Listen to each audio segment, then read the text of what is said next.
Hello and welcome to Ryno's Ravens preview. Please like the video and subscribe to the channel. Big matchup this week for the Ravens. They will be headed to Tampa to play the Buccaneers on Monday Night Football. Another primetime game for Lamar. And it is a game that features Lamar Jackson and Baker Mayfield again. NFL did like to have those two on at least one primetime matchup a year when Baker Mayfield played for Cleveland Browns. Now he's moved on to another team. NFL can't exactly do it that often, but when the opportunity presented itself, they did it. To a certain extent, I'm sure that is some reason why there's more primetime games this year for the Ravens. As you can see, I'm on BaltimoreRavens.com. Let's get to the injury report. See who's going to play and who's not. Rasheen Ali, and he's still third or even fourth on the depth chart. Even if he was healthy, he is still out with an ankle injury, though limited Thursday. So he's getting somewhat closer. But you can see Thursday, Friday, Saturday for practicing because Monday night. So limited Thursday, did not participate Friday or Saturday. He is listed as out. But again, he is able to get some practicing in, so he should be sometime this season. We'll probably see him, maybe. Malik Harrison still on here with groin issue. Did not participate Thursday, Friday, or Saturday, and he is listed as out. The real blow here, Deontay Hardy, punt and kick returner.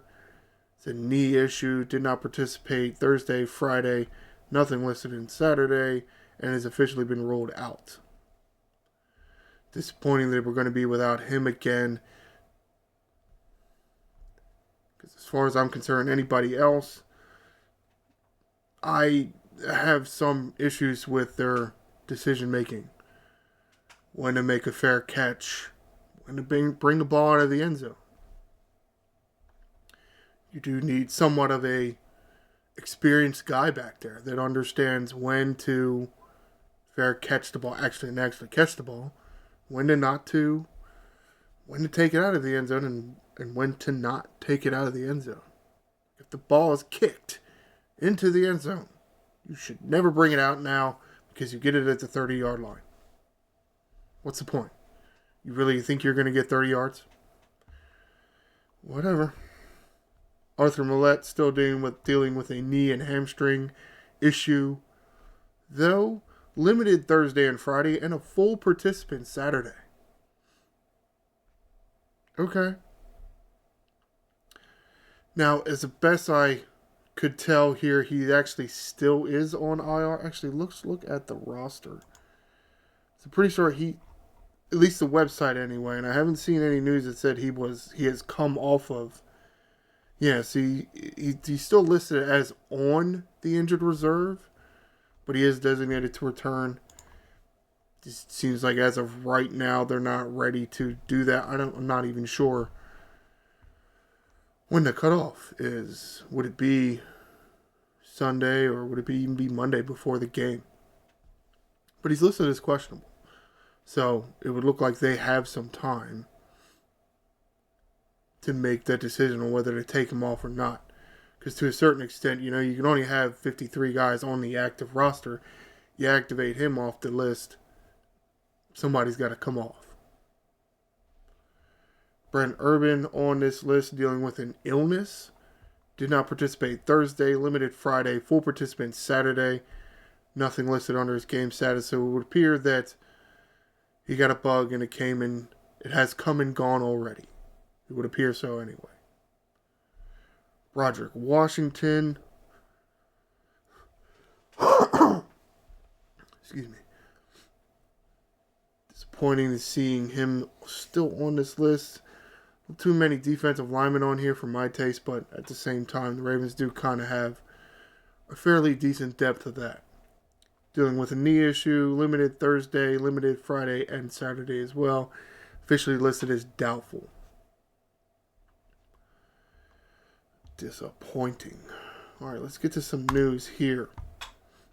This article here written by Matt Ryan, editorial intern. It says Deontay Hardy on injured reserve. That knee thing that kept him out of week 5, but then he was able to play through a bit in week 6. Come up to bite him, I guess. Again, need to spend some time on the injured list, though he is going on the injury reserve side that he's designated to. He is able to come back from. A lot of this injured reserve list, the main injured reserve list, is something that you place a guy on it and that's it. It saves your spot. You can't take him off of it. But there is this injured reserve designated to return. It's not an infinite number. You get a certain set of number. I think at one point it was like 2, and then it was like 3 and 4, and they keep changing it to a certain extent because they added another game. So, as of right now, we will see Dante Hardy. I'm sorry. Is it Dante or Deontay? You know what? I don't know. Hopefully it's Deontay, because that's what I've been saying. Hopefully we will see Mr. Hardy again this season. He is slated to come back again this year. Looks to be Tylan Wallace. He's going to get the majority of the punt return at least. Yeah, some of the kick returning, I'm sure he'll get some of those duties.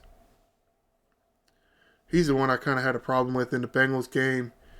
That punt came down around the 20-yard line, and he wasn't that far away from it. I mean, it wasn't going to bounce 20 yards into the end zone. If you can get over to it and catch it, you should. Because what happened there?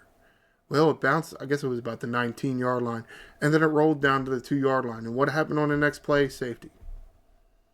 Because he didn't field the punt, you fair catch it. Okay? Get over there, fair catch it. They have to back off of you. They have to allow you to catch the ball. Now, it's not certain. But you gave him points. And then you gave him the ball back because safety. So I'm not too happy about that. John Kelly, kick returning, bringing the ball out of the end zone. Not happy with those decisions either.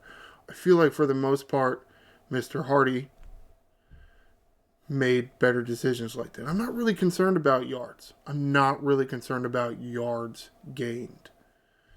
Can you keep the offense from getting pinned deep in their own zone on a punt? Can you make good decisions about when to bring the ball out of the end zone or not? Preferably nowadays, not. And can you hold on to the ball? That's key as well. We'll see.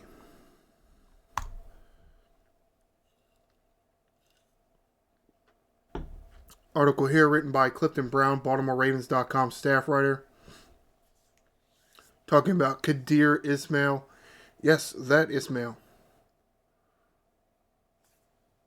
Son of Kadri. Sadly been placed on the practice squad injured list. Now, Mr. Brown here does not tell what the injury is and give any kind of time frame. This is relatively recent. I mean, this article was written yesterday. So, to a certain extent, maybe it's just because they don't have that much information yet. So it's like, why post, it's this injury or that injury, and maybe you take so-and-so months when it's barely been a day. But it's kind of disappointing that we don't even know. Because I think the potential we see from this kid, and we know what this organization does with tight ends. I mean, you look at Andrews and Likely and Kohler. And thinking back, Todd Heap, Shannon Sharp, Dennis Pitta. A lot of really good tight ends on this team. And even some of their backups have been really good. I mean, like a backup in a backup capacity, This kid's 6'6". Okay, he's probably more of a wide receiver, but in today's NFL, a little more tight end-ish. 6'6", huge target. That's really good for Lamar. You see what he does with Likely. But we won't get to see that just yet. We'll have to wait a bit. Alright, let's get on to some other things here. This article written by Ryan Mink, editorial director, talking about Baker Mayfield and his comments about Mark Andrews being a weirdo, that he can't separate football and friendship. It's like, well, I see a whole bunch of guys shaking hands and laughing with players on the other team, and it does seem weird to me. But at the same time, I get it. They're just playing a game here. But to go as far as call the dude a weirdo because he has a hard time separating friendship and football, and okay, maybe Baker Mayfield and Mark Andrews are probably a little bit closer than, just friends. And I understand that. So I understand that Baker Mayfield, you might have your feelings hurt by Mark Andrews not wanting to talk to you much during a football season. To a certain extent, most of your career, as far as I remember, most of your career you spent with the Cleveland Browns, a division rival. I wouldn't talk to your ass that much either. But whatever. Hopefully, Ravens defense really hurts Baker Mayfield's feelings this Monday. It would make my day. I talk to you forever after that. Another story, something a little recent. This article also written by Ryan Mink, editorial director, may have noticed Ben Cleveland blocking a field goal the other game. And thinking to yourself, Ben Cleveland, really? Offensive lineman on the field goal block team? Yeah, well, I mean, to a certain extent, he's fighting for playing time because apparently he's a terrible offensive lineman.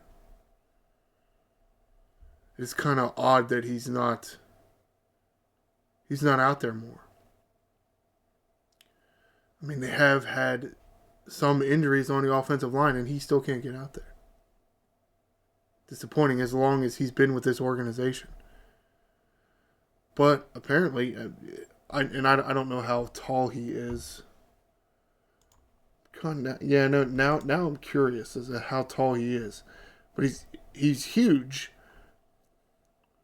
6'6". The Ravens website lists him at 6'6".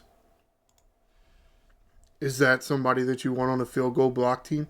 Sure. And he's big. I mean he's a big fat offensive lineman at 6'6". Can a fellow offensive lineman for the other team, they're going to have an easy time blocking him?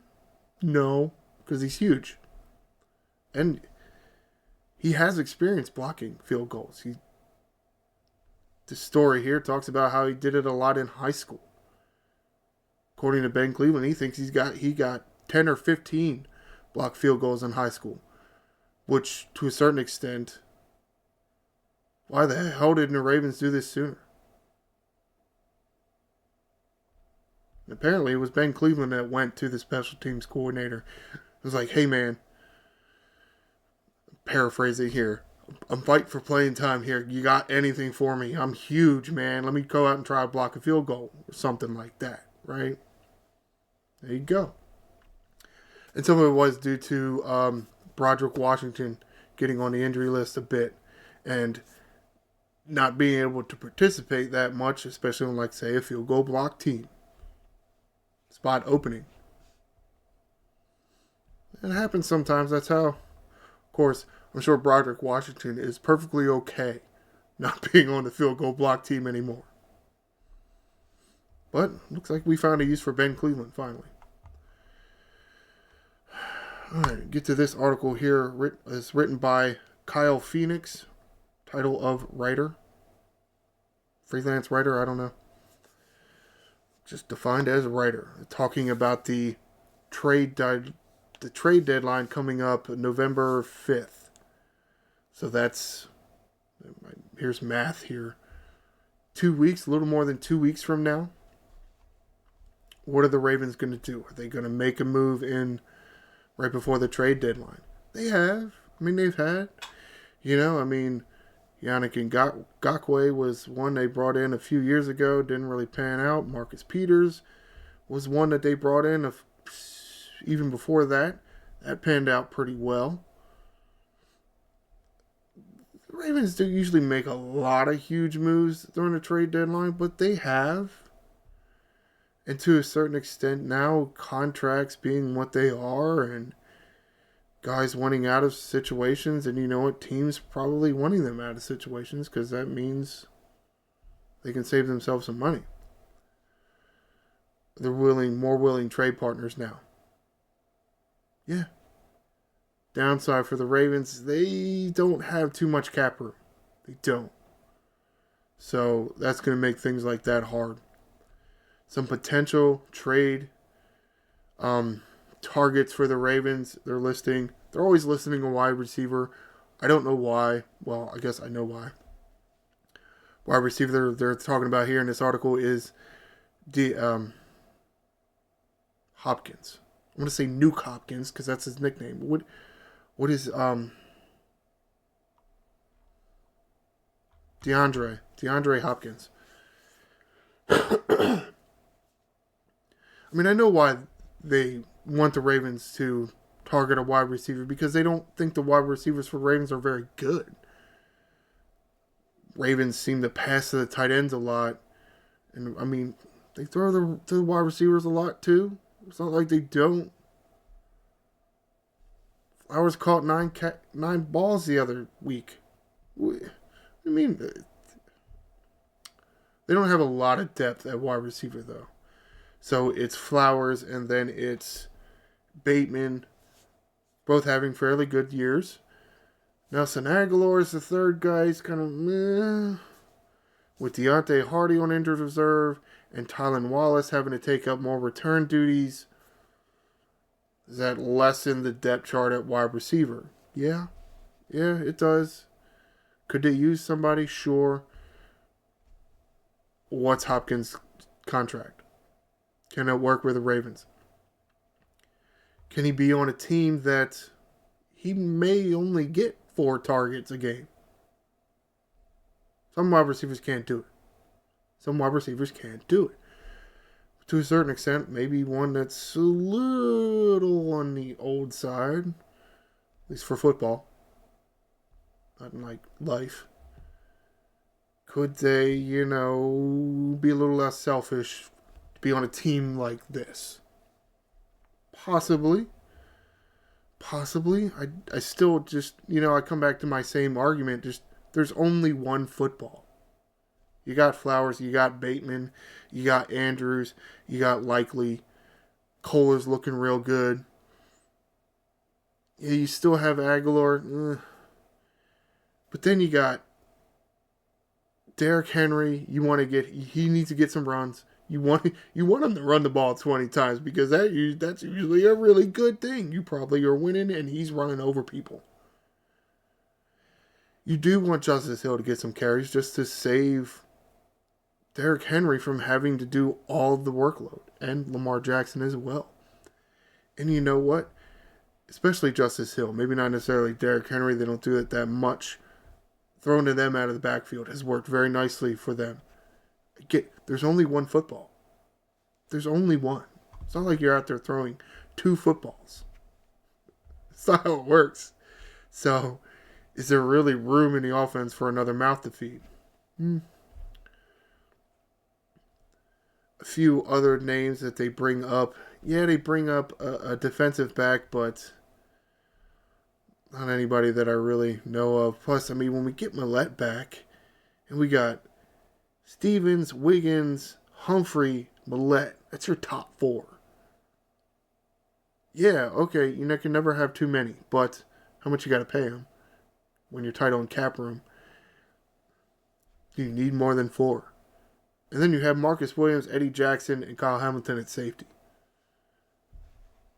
And that's not talking about anybody else, like, say, TJ Tampa that's still on the team, or Darius Washington. Again, is there enough room? Who they really want to talk about is, let's say, an edge person. Like, let's say a hybrid linebacker and, let's say, Jadeveon Clowney. Okay. Outside linebacker Hassan Reddick with the Eagles, which is kind of surprising that the Eagles would be interested in trading good players away. Okay. I thought the Eagles were a good team, but apparently not anymore. And it's interesting that apparently Jadeveon Clowney doesn't want to be in Carolina anymore. That's what Mr. Phoenix is saying. Carolina's in a rebuild and Clowney doesn't want to be there. What the hell did he go there for in the first place? The Ravens would have given him $9-10 million. Hell, they did last year. I mean, to a certain extent, it would be a good fit because he knows. I mean, you think Zach Orr hasn't changed much, so you would think he would know the defense, right? I mean, you make the move for him and you just put him in the lineup. Hassan Reddick, though to a certain extent, I almost kind of feel like they could use the services of Hassan Reddick more than, let's say, Jadeveon Clowney. I feel like, as far as a base of defensive front, I feel like the Ravens are okay there. What they need is more of a edge rusher linebacker kind of dude. And Reddick kind of fits that mold more than Clowney, because I just feel like Hassan Reddick can get out in space and cover a zone or a running back a lot better than Clowney can. But to a certain extent, I think Hassan Reddick's a little more expensive. Maybe. I honestly don't even know contracts anymore.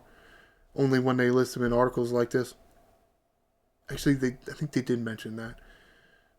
There would need to be some restructuring, which is, it would hurt.